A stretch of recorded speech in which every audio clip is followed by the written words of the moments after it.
जहां अपने परिवार के पुश्तों की पैदाइश है, वो एक अलग बात होती है। वो एक लगाव होता है जो शायद लफ्जों में बताया भी नहीं जा सकता। जम्मू कश्मीर से मेरे परिवार के सदस्यों का यही जुड़ाव है, यही लगाव है।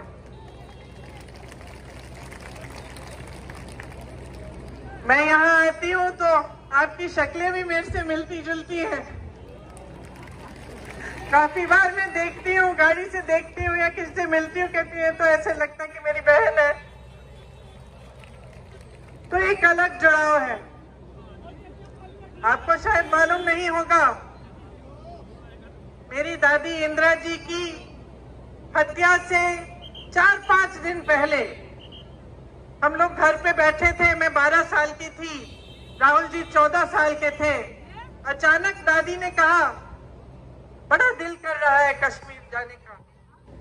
जो चिनार के पेड़ हैं, पतझड़ के समय जो गिरते हैं, मैं उन्हें देखना चाहती हूँ। तो हम दोनों बच्चे थे, बहुत खुश हुए, चलो दादी के साथ कश्मीर चलेंगे। तो दादी हमें कश्मीर लाई। पहली बार मुझे खीर भवानी के मंदिर में ले गई। उसके बाद एक बड़े आध्यात्मिक गुरु थे उनके, पंडित लक्ष्मण जी, उनका आश्रम होता था श्रीनगर में, वो वहां गए। फिर हम दिल्ली आए। 3-4 दिन बाद ही उनकी हत्या हो गई, वो शहीद हो गई। तो अक्सर मुझे लगता है कि कैसा बुलावा था ये एकदम अपनी हत्या से 4-5 दिन पहले अचानक बोली, मुझे कश्मीर जाना है। ये अपनी धरती का बुलावा था।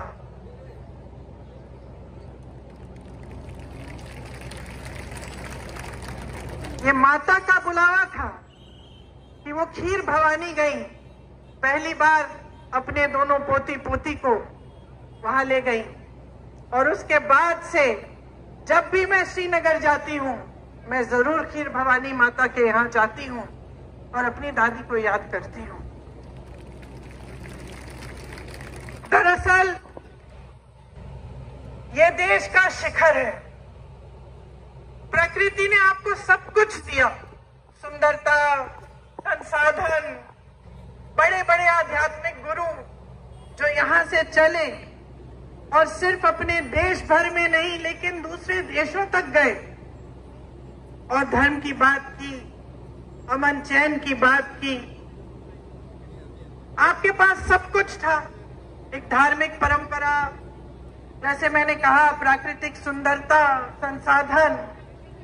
और शायद ये दुनिया का तरीका है, दुनिया का स्वभाव है कि जब किसी के पास सब कुछ होता है तो जिसकी नीयत ठीक नहीं होती है वो उसे छीनने की कोशिश करता है, उसका इस्तेमाल करता है।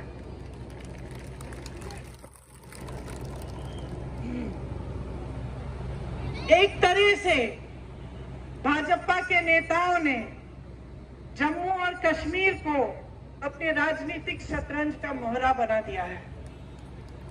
यहां के लिए नीतियां नहीं बनती, आपके लिए नीतियां नहीं बनती। आपके प्रति जो नीतियां बनती हैं वो देश में जज्बातों को उभारने के लिए, राजनीति करने के लिए बनाई जाती है। मैं मोदी जी का भाषण देख रही थी, यहां आ रही थी, मैंने सोचा देखूं मोदी, थोड़ी ईमानदारी, कम से कम थोड़ी तो होनी चाहिए, थोड़ी सी सच्चाई, एक कर्मठता, एक गंभीरता कि जनता की क्या समस्याएं हैं, ये नेता समझ रहे हैं कि नहीं समझ रहे हैं। और मुझे उस मोदी जी के भाषण में लगा कि वो गंभीरता ही नहीं दिखी। वो कहने लगे कि 10 सालों से यहाँ का जो रेलवे स्टेशन है, हमने इस रेलवे स्टेशन को में सुधार हम लाए हैं, इसमें परिवर्तन लाए हैं। मैं सोच रही थी 10 सालों से आप प्रधानमंत्री रहे हैं, आप कटरा आके कह रहे हैं कि मैंने आपके रेलवे स्टेशन में सुधार कर दिया। विकास की एक धारा होती है, जैसे जीवन की होती है। एक समय में मेरी बहनें यहाँ बुजुर्ग बैठी हैं, तो रोटरी वाले टेलीफोन होते थे, आपको याद है, यूं घुमा के फोन करना पड़ता था। जम्मू से दिल्ली फोन करना पड़ता था तो बुकिंग करनी पड़ती थी, 2-3 हफ्तों बाद तुरंत कॉल लगता था। आज सबके पास स्मार्टफोन है। परिवर्तन होता है, विकास होता है, रेलवे स्टेशन में सुधार होते हैं। ये कोई बड़ी बात नहीं है कि प्रधानमंत्री जी आकर इन छोटी छोटी बातों पर आपको कह रहे हैं कि देखो मैंने आपके लिए क्या किया। ठोस बात क्यों नहीं कर रहे हैं? मेरे मन में ये बात आई कि जो ठोस बात है, जो जम्मू और कश्मीर की जनता के हृदय की बात है, जो उनकी समस्याएं हैं, उनकी बात क्यों नहीं हो रही है? सच्चाई पर क्यों नहीं उतर रहे हैं हमारे प्रधानमंत्री? कि जब उन्होंने आपसे राज्य का दर्जा छीना तो क्या क्या छिन गया आपसे? वो रेलवे स्टेशन की बात करने से नहीं मिलेगा आपको वापस। वो ये कहने से कि मैंने जम्मू में आईफल टावर जैसा एक ब्रिज बनाया है, वो आपको वापस नहीं मिलेगा। वो आपका हक था और उस हक के जरिए आपको बहुत कुछ मिलता था। अपने जमीन पर हक, रोजगार पर हक, छोटे कारोबारों को मजबूत बनाने का हक, जो सारा आज आपसे छिन गया है। एक एलजी है जो पूरा अपने हिसाब से, अपनी मनमानी से राज कर रहे हैं। एक लूट का राज स्थापित किया है, रिमोट वाला राज स्थापित किया है। आपको अपने हक नहीं मिल रहे हैं इस राज्य में। आपकी जमीनें लैंड बैंक बन रही हैं। किसके लिए? आपके लिए, बड़े बड़े उद्योगपतियों के लिए, जो मोदी जी पूरे देश भर में स्थापित कर चुके हैं कि कुछ गिने चुने उद्योगपतियों को सब कुछ मिलेगा। वही आज जम्मू और कश्मीर में हो रहा है। यहाँ रिलायंस के रिटेल स्टोर खुल रहे हैं, लेकिन ये जो छोटी छोटी दुकानें हैं, जो आपकी दुकानें हैं, आपके छोटे बिजनेस हैं, उनको मारा जा रहा है।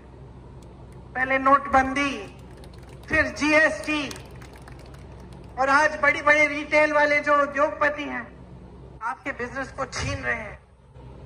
और आप कुछ कर नहीं पा रहे हैं क्योंकि आपकी अपनी सरकार नहीं है। नौकरियों का हक आपको मिलना चाहिए। यहाँ तमाम नौजवान खड़े हैं। मेरी बहनें मेहनत करके, परिश्रम करके बड़ा करती हूँ। मेरा बेटा 24 साल का है, मेरी बेटी 22 साल की है। क्या चाहते हैं हम अपने बच्चों के लिए? एक उज्जवल भविष्य चाहते हैं। कुछ बड़ी शान, शोहरत, पैसा, सत्ता नहीं। हम चाहते हैं कि खुश रहें, ईमानदारी से अपना काम करें और अपनी कमाई कर लें, अपने पैरों पे खड़े हो जाएं। ये आप भी चाहते हैं, इस मंच पे बैठे सारे नेता भी यही चाहते हैं। तो ये हक आपसे छीना क्यों जा रहा है? आज रोजगार के मामले में जम्मू और कश्मीर इतना पीछे क्यों पड़ गया? इतनी बेरोजगारी क्यों है? आप परवरिश करते हैं अपने बच्चों की, मेहनत करते हैं, उनको पढ़ाते हैं, लिखाते हैं। बच्चा भर्ती का पेपर देता है, पेपर लीक हो जाता है, पेपर देर भी देता है, मार्क्स भी आ जाते हैं, भर्ती नहीं होती। घोटाले पे घोटाले होते हैं। ऐसे बच्चे हैं जो 27-28 साल के हो जाते हैं, 30 साल की उम्र के हो जाते हैं नौकरी के इंतजार में। उनको खुद नहीं पता होता कि जब हमने भर्ती का इम्तिहान दे दिया है, हम पास भी हो गए हैं, तो क्या हम इंतजार करें? हो सकता है 6 महीने में नौकरी मिल जाएगी, हो सकता है 2-3 महीनों में नौकरी मिल जाएगी। तो बेचारे इंतजार करते रहते हैं, सोचते हैं कहीं और लग जाएंगे तो ये भर्ती निकल जाएगी तो हम रह जाएंगे। और इस तरह करके साल पे साल गवा देते हैं, अपनी जवानी गवा देते हैं। बच्चों की शादी नहीं होती, जब रिश्ता लेके जाते हैं कहते हैं कि भाई नौकरी नहीं है, रिश्ते नहीं पक्के होते। तो इस तरह से कैसे आगे बढ़ेंगे? आपके एलजी बाहर ही हैं साहब। तमाम जितनी भी पॉलिसियां, जितनी भी नीतियां बन रही है बाहर वालों के लिए बन रही है। 450 मिनरल के जो ब्लॉक है उनमें से 200 के ठेके बाहर के लोगों को दिए हैं। आपको रेत, आपकी रेत है, आपकी बजरी है, बाहर भेजी जा रही है। आपको खरीदनी पड़ती है अपने घर बनाने के लिए, तो उसका दाम महंगा होता है कि नहीं? आपको घर में छोटी सी छोटी मरम्मत करनी पड़ती है, आप घबराते हो कि कैसे करेंगे? कोई बीमार पड़ता है, घबराते हो इलाज कैसे करवाएंगे? और यहाँ बाहर की सारी कंपनियां आकर सब कुछ लूट रही हैं। 10 मिनरल के ब्लॉक्स हैं, 26 रेत के खनन, सारे ठेके बाहर के इनके मित्रों को दिए गए हैं। बाहर की कंपनियों को ला कर आपके जितने भी छोटे कारोबार हैं उनको खत्म किया जा रहा है। ये तो मैं मंच पे खड़े होकर कह रही हूं, एहसास तो आपको है। अब त्योहार का महीना आने वाला है। एक तरफ घबराहट कि त्योहार के लिए हमें अपने घर को सजाना है, मेहमान आएंगे, खाना खिलाना है, सब कुछ करना है, कैसे करेंगे? महंगाई इतनी है। और दूसरी तरफ ऐसा एहसास होता है कि पता नहीं इस साल बिक्री होगी कि नहीं, धनतेरस आएगा, दिवाली आएगी, लोग खरीदेंगे कि नहीं, क्या हमारे कारोबार चल पाएंगे कि नहीं? ये आपकी असली समस्याएं हैं। इन समस्याओं से जूझ रहे हो आप। वहां केंद्र में मोदी जी, अडानी जी और अंबानी जी को बढ़ा रहे हैं, यहां आपके एलजी अपने मित्रों को आगे बढ़ा रहे हैं। माता वैष्णो जनरल स्टोर या रघुनाथ मार्केट के जो कारोबार हैं उनको बढ़ावा कौन दे रहा है? ये रिलायंस रिटेल हर जगह जो खुल रही है वो तो खूब तेजी से बढ़ रही है। आपके लिए ठोस काम क्या हो रहा है? जल जीवन मिशन का स्कैम होता है, एक दलित अधिकारी उस स्कैम को उभारता है। क्या होता है? उसको प्रताड़ित किया जाता है। मैंने ईमानदारी की बात की, सच्चाई की बात की, नेता से उम्मीद की बात की। ये उम्मीद होती है ना कि अगर कोई अधिकारी ईमानदारी से बता दे कि भाई ये स्कैम हो रहा है, करोड़ों लूटे जा रहे हैं, तो आप उसका संरक्षण करें, उस स्कैम की जांच करें। उल्टा उसे प्रताड़ित किया जाता है। क्या यही हमारी परंपरा बन गई है? क्या आज यही उम्मीद होनी चाहिए हमें अपने नेताओं से? आप सोचिए, आज भयंकर बेरोजगारी है। यहां जम्मू में 65% सरकारी पद खाली हैं। आप यहां बेरोजगार खड़े हो, नौजवान, हाथ उठाकर अगर मैं पूछूं कि किस किस को सरकारी नौकरी मिली है, आप सब बोलेंगे नहीं मिली है। अभी जो चुनाव खत्म हुआ उसमें हमने जब हम पूरे देश भर में घूमे, जहां जहां गए हमने पूछा भाई हाथ उठाओ, किस किस को रोजगार मिला है? एक हाथ नहीं उठता था। 10,000, 20,000, 50,000 की भीड़ में एक हाथ नहीं उठ रहा था। उल्टा क्या दिया जाता है आपको? नौजवानों को अग्निवीर जैसी स्कीम। ये हमारे जवान खड़े हैं, देश के लिए जीवन देने के लिए तैयार हैं। जब ये आते हैं हमारी सुरक्षा करने के लिए, जब सरहद पे खड़े होने जाते हैं तो मन में ये रखते हैं कि हम एक दिन शहीद हो सकते हैं इस धरती के लिए, और आप अग्निवीर लाते हैं कि बच्चा जाएगा, सरहद पे खड़ा होगा, सुरक्षा करेगा हमारे देश की, लेकिन शहीद हो जाएगा तो उसको कुछ नहीं मिलेगा, उसके माँ बाप को पेंशन तक नहीं मिलेगा। और इसके लिए हम सारे विपक्षी दल लड़ रहे हैं, बार बार इन मुद्दों को उठाते हैं, लेकिन इतना अहंकार है इस सरकार में, हमारे प्रधानमंत्री जी में,